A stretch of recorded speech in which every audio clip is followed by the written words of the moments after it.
Welcome to the Hollywood Scholar. I'm Jed Morgan, and Velma is a show that I'm not touching with the 10-yard pole because it just sounds like an atrocity of untold proportions, really making itself a competitor for one of the worst shows in modern era, which is quite a feat considering we've gotten stuff like The Rings of Power, Witcher Blood Origin, and She-Hulk in just the last few months. It's just not something I'm interested in, and I'm not much of a Scooby-Doo fan to begin with, so it has no way to entice me to watch it, even for hate watching. I've already got enough negativity in my life focusing on the travesty that I believe that The Last of Us is, and that sounds significantly better than Velma. So if I'm already having as much trouble getting through how bad I think The Last of Us is, there's no way I want to deal with the negativity of Velma at this current time.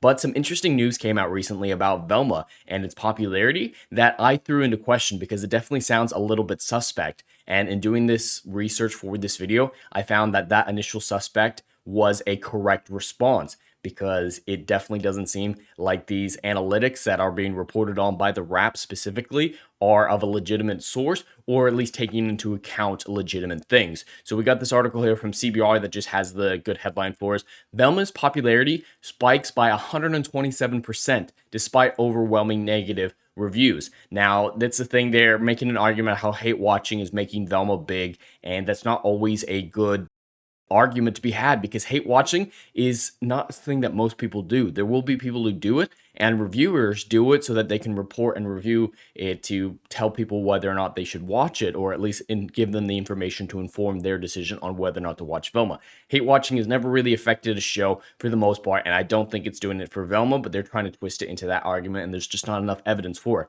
But overall, that popularity spike seemed weird. And it's not about the viewership. That's what I came to realize in this investigation, is it's not talking about the viewership. It didn't double its viewership overnight figures from week to week between the episodes. It did something far, far weirder. And this article even goes on to say that it ranked number 2 as the week's most rated in-demand series, placing it a bit above The Last of Us. Now, as much as I am in the business of mocking The Last of Us because I don't think it's well written, I have to come out and defend Last of Us because this sounded like bullcrap. As soon as I read that, I was like, that doesn't sound right. Last of Us is getting astonishing numbers. And no matter what my feelings are for it, I can't deny that it is being viewed by a lot of people, and a lot of people are loving it. So this seemed very suspect, especially considering all those negative reviews that CBR just mentioned in their headline. So I did a little bit more research. I got to the TheWrap article, and it's actually hidden behind a paywall, but I managed to unlock it. And funnily enough, only a single paragraph, this little itty bitty paragraph that you see there, that's the only thing locked behind this paywall. And that paragraph says absolutely nothing, but this is the information from TheWrap. Velma demand surges 127%, a critic-defying win for HBO Max. Now, it's definitely not a win for HBO Max. If you're actually listening to how people talk about Velma, it's not a win at all. But they're citing Parrot Analytics for why this show is doing so well.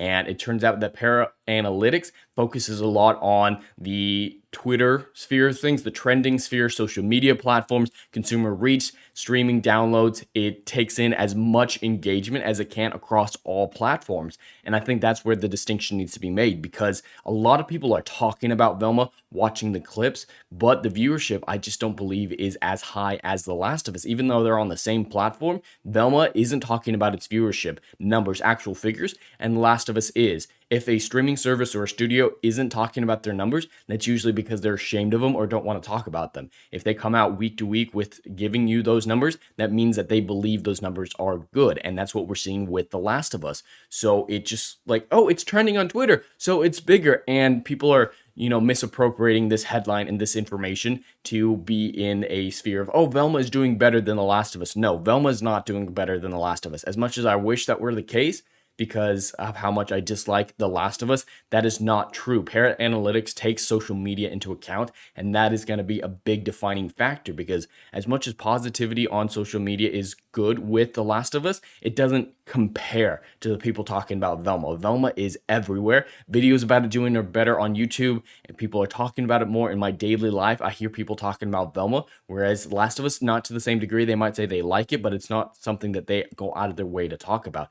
Velma might have a higher conversation, but it doesn't have those viewership numbers to support that. So yes, it is being talked about more, but it is not in demand more than The Last of Us. So this is a hoax. I 100% believe, or at least a misappropriation of analytics and trying to make a narrative out of it. So Velma is not doing better than The Last of Us, no matter what these headlines, no matter what CBR, comic book resources, and anybody else who reports on this news says. But anyway, that's all I have for today. I'd love to hear your thoughts in the comments below. Please like and subscribe, and I'll see you in the next video. Anon.